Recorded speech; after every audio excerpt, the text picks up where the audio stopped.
घोड़े बिनु सरवामां। मैया मालती है जगवली, अरे ओठुना मालती बहुड़िया। आंगनाड़े बार काथी के बरनिया मां, मैया काथी लगल है मोठिया।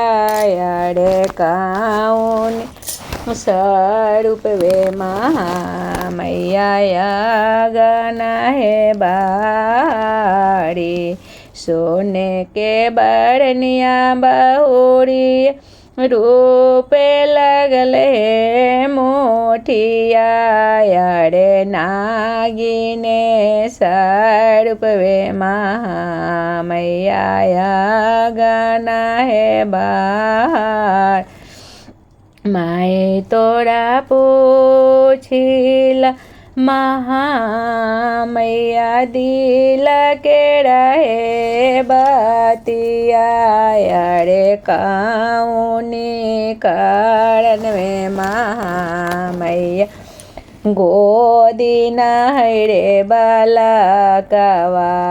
अरे काऊनी कारण में महा, मैया गोदी नहीं बालकवा।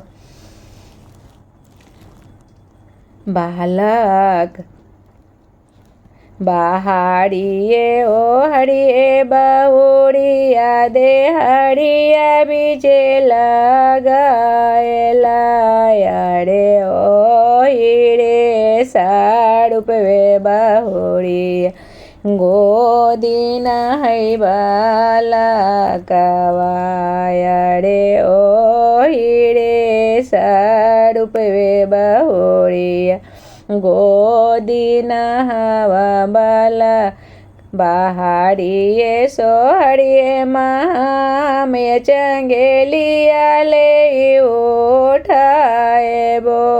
अरे तावा तो हमरा देवा महा, मैया गोदी के रे बालकवा।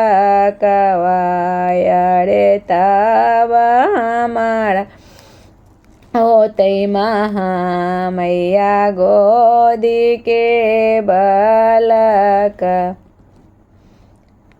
जलमो के बिगड़ल बहुड़िया, से हो कैसे है समारी। अरे जलमो के टूटल दिलवा, जे हो कैसे है जुटत। अरे जलमो के टूटल दिलवा, से हो कैसे जुटत।